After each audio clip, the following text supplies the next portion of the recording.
My pantry was slowly driving me insane, and I finally figured out exactly why.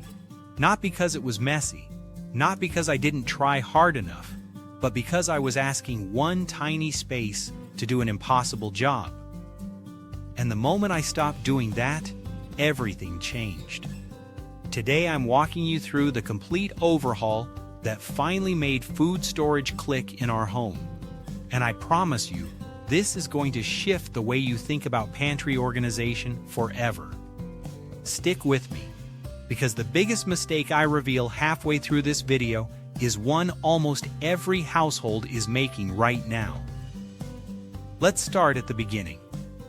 Picture the smallest pantry you've ever seen. That was mine. And bless its heart, it was working overtime. Every grocery run turned into a puzzle I couldn't solve. Bulk items needed a home, daily staples needed a home, snacks, baking ingredients, lunch stuff, breakfast things, all of it competing for the same few shelves.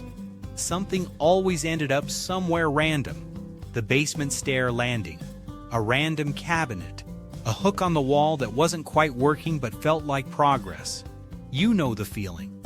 You've tried, you've reorganized, you've bought the bins, and still, 3 weeks later, chaos is creeping back in. Here's the thing nobody tells you when they show you their perfect pantry on the internet. A pretty pantry isn't the same as a functional pantry. And if the system underneath the aesthetic isn't built for how your family actually lives, it will fall apart. Every single time. I spent years tweaking, adjusting, buying new containers, moving things around, and wondering what I was doing wrong. And then one afternoon it hit me, completely out of nowhere, like a light switching on. I didn't need more space. I needed a better purpose for the space I already had. That was the shift. That was the whole thing. And once I saw it, I could not unsee it. Here's the core idea, and I want you to really sit with this one. Your pantry is not one place. Your pantry is every location in your home where food lives. The cabinet by the stove, the shelf in the laundry room, the basket under the stairs, the extra freezer in the garage. All of it is your pantry system. The problem most of us have isn't a lack of pantry space. It's that we haven't assigned a clear job to each of those spaces. We're treating them all the same, and they're not the same at all. Each one should have a distinct role, a specific purpose, and once you give it that, the whole system starts breathing. So what does that actually look like in practice? Let me walk you through exactly how I restructured things in our home, and more importantly, how you can adapt this regardless of your square footage. Because whether you have a walk-in pantry or one single kitchen cabinet, this framework works. The first space in our system is what I now call the everyday pantry. This is the main kitchen pantry, the one you open 10 times a day. Its one and only job is to hold the foods your family reaches for constantly. Snacks, breakfast items, lunch staples, a small selection of baking basics. That's it. Nothing else. Not the backup cans of soup you bought on sale. Not the bulk bag of rice you got at the warehouse club. Not the holiday baking supplies you use twice a year. None of that belongs here. And removing all of that extra stuff? That single decision transformed this space more than any organizer I've ever purchased. When I stripped the everyday pantry down to only what we actually use daily, a few really interesting things happened. First, I could see everything. No more digging behind things or forgetting what we had. Second, restocking became almost automatic. When something runs low, it's obvious. Third, and this one surprised me, my family started using the pantry correctly. When everything has a clear and visible spot, people put things back where they belong. It sounds small, but it changes the energy of the whole kitchen. Meal prep gets faster. Mornings get calmer. That low-level stress of not being able to find things just quietly disappears. So what goes in the everyday pantry? Think about the rhythm of your household. What do your kids grab when they walk in from school? What does breakfast look like on a typical Tuesday? What do you reach for when you're throwing together a quick lunch? Those are your everyday pantry items. In our home, that means snacks on one shelf, breakfast things on another, lunch components below that, and a small baking basic section near the bottom. Oils, vinegars, and condiments in bins so they don't tip over and create that sticky mess we've all dealt with. And a dedicated spot at the very bottom for things like potatoes and bulk honey. Simple, intentional, every single item earns its place. But here's where the real magic of the system kicks in. The second space is the working backup pantry. This is the pantry behind the pantry. Think of it as a waiting room for your kitchen pantry. Groceries that haven't been called up yet, half-open bags of pasta, extra boxes of oats, drink mixes, seasoning packets, open bags of baking ingredients that are still partially full, paper products, all the things that support your everyday cooking but don't need to be front and center right now. When something in the everyday pantry runs out, you head to the working backup and grab a refill. That's its job. It supports the main pantry, nothing more. And you might be wondering right now, okay, but where is this space in my home? That's the beautiful part. It doesn't have to be anything fancy. In our home, it's a shelf space that used to feel purposeless and cluttered. We added some shelves and hanging storage, and suddenly it clicked into its role perfectly. And I'll be honest with you, I gave an artificial intelligence tool a before photo of that space and described what I wanted. It generated a visual concept that was genuinely gorgeous. Sometimes the idea just needs a little spark to come to life. The updates we made were not a massive renovation.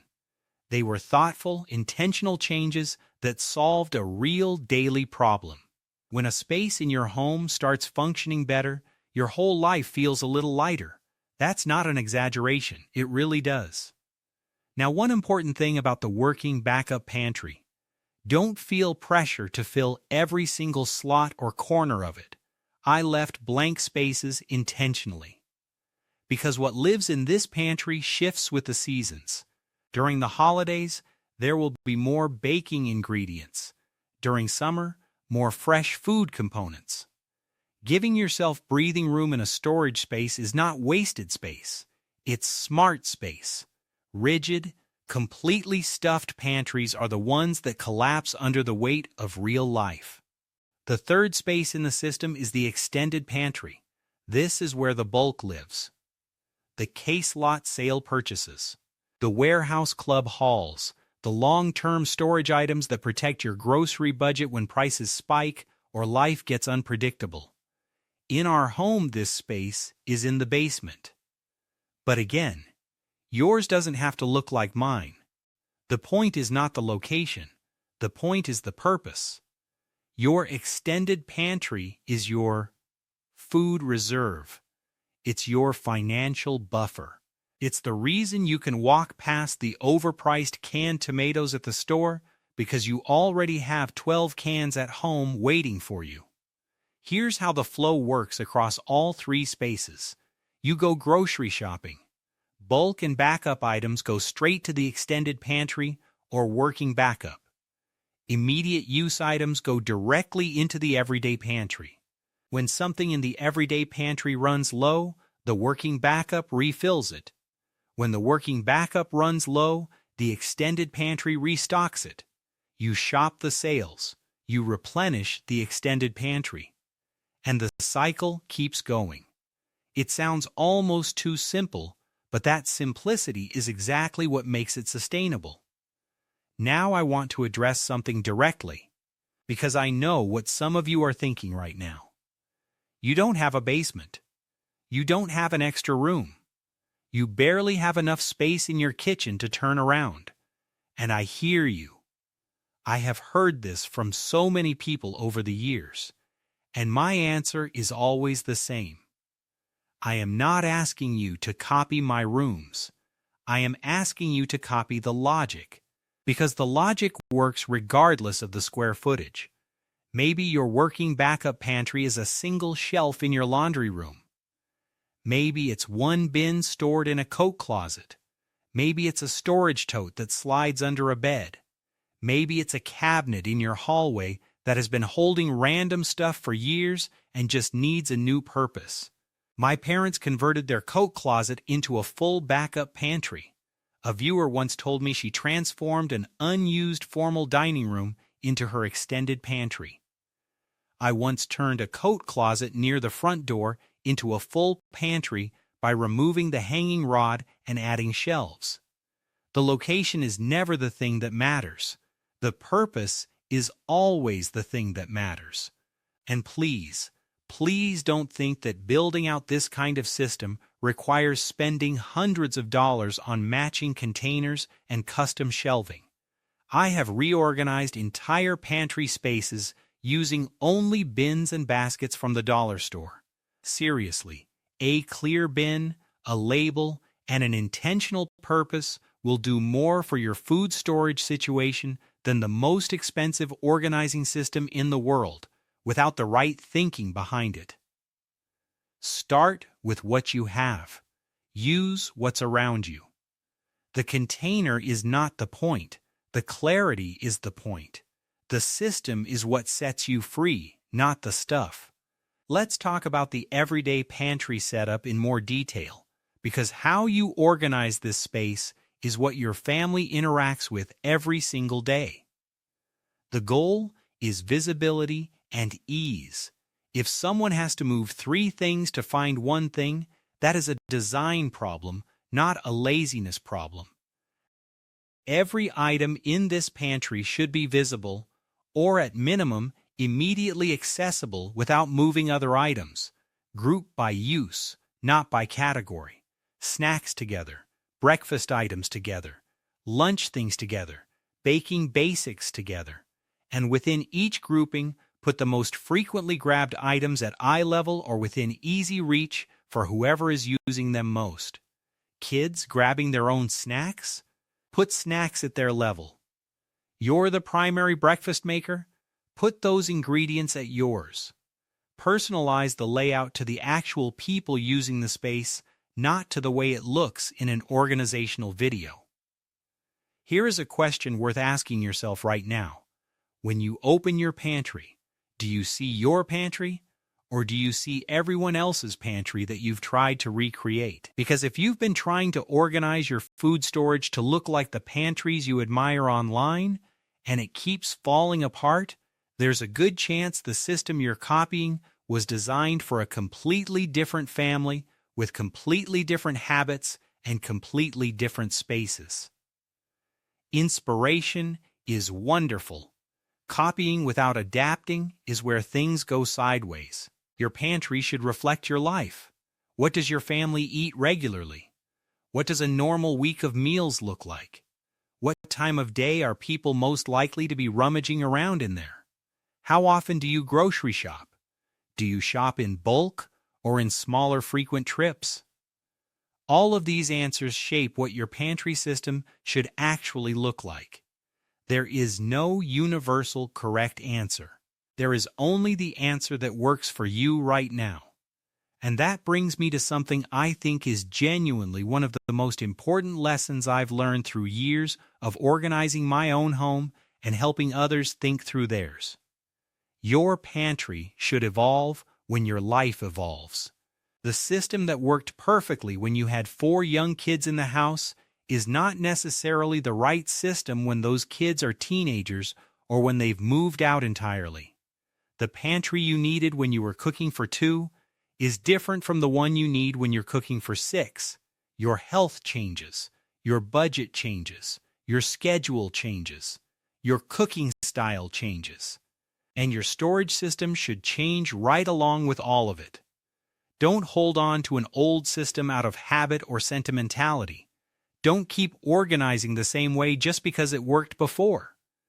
Every season of life is an opportunity to reassess, to look at your spaces and ask, what job should this space have right now, for the way we are living right now? That question alone can save you hours of frustration and hundreds of dollars on solutions that were never actually right for your situation. Let me tell you about the 5 pantries I've personally had over the years, because each one taught me something that built on the last. The first pantry taught me the power of visibility. Hiding things in opaque containers or behind closed doors works against you. Clear containers and open shelving changed everything about how I interacted with food storage. The second pantry taught me to use extra space as active kitchen decor. A beautiful bowl of fresh fruit on the counter is both functional and lovely. Things that are beautiful and useful and used daily deserve prominent places in your home, not tucked away out of sight. The third pantry taught me that more space does not automatically make things better. I had a larger pantry once and it became a bigger mess faster. Space without a system just gives clutter more room to spread out. The fourth pantry taught me to think vertically. Walls and doors have untapped potential. A well-placed hook or an over-the-door rack can double a storage area without taking up a single inch of floor space. But the fifth pantry, this current one, this tiny space that pushed me to finally think differently, taught me the biggest lesson of all. Give every space a purpose. Just one, not 3, not 5, just one clear, focused purpose. And when every space in your home has its job, and it's doing only that job, the whole house starts to function at a level that feels almost effortless. Not because everything is perfect, but because everything is clear. You know where things live.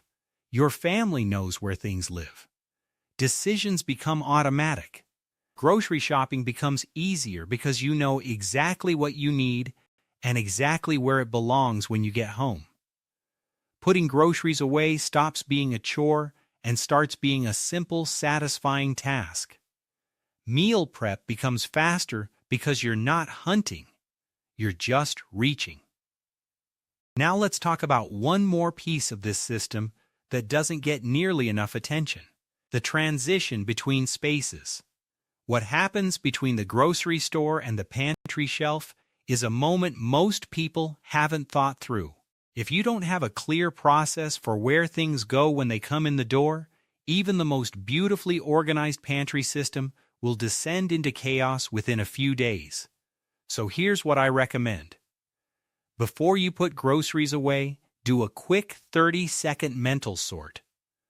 What is for right now? What is backup? What is bulk? Then, route each item to its appropriate space. That's it, 3 categories. 1 decision per item, done.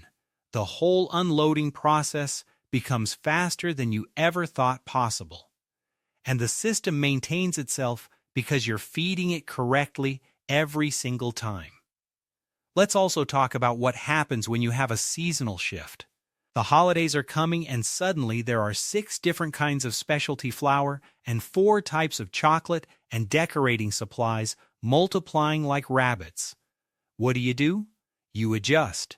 You temporarily restructure the working backup pantry to hold more baking supplies. You move some things around. You use the flexibility you built into the system by leaving those intentional blank spaces. And when the holidays pass, you return things to their normal positions. The system absorbs the chaos instead of collapsing under it. That's what a good system does. It has enough structure to function and enough flexibility to adapt. Same thing applies to summer versus winter. Summer might mean more fresh produce rotating through, more grab-and-go snacks, fewer heavy pantry staples.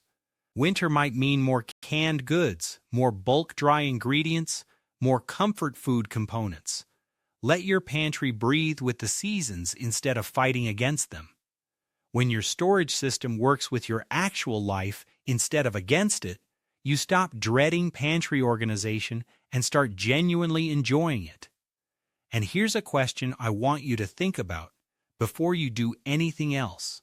What space in your home right now could become your backup pantry, your pantry behind the pantry, a coat closet, a laundry room shelf, a spare cabinet, a storage room, a hallway nook. There is almost certainly a space somewhere in your home that is either underused or being used for the wrong thing entirely, and that space could be the missing piece of your food storage system. I love when people share those answers in the comments because every single one is different and every single one is genuinely inspiring to see. Here is something else worth knowing. You don't have to do all of this at once. You don't have to overhaul every space in a single weekend and exhaust yourself in the process. Start with the everyday pantry. Just that. Clear it out. Pull everything out and look at what you actually have. Throw away anything expired. And then only put back what belongs there, what you reach for daily. That one step alone will change how your kitchen feels. I promise you that. Then, over the following weeks or even months, identify your working backup space. Start moving things that don't belong in the everyday pantry into that new home. And eventually, if it makes sense for your lifestyle, establish your extended pantry space as well. Layer the system in over time. Real organization isn't built in a day, and it doesn't need to be. What matters is that you're building something that is genuinely right for your life, not something that just looks good for a week and then falls apart under the pressure of actual daily use. The goal is not a perfect pantry. The goal is a pantry that works without you having to constantly maintain it, fight with it, or reorganize it every few months from scratch. A good system runs itself. Mostly, it needs the occasional tune-up, a seasonal reset, a quick resort after a big shopping trip.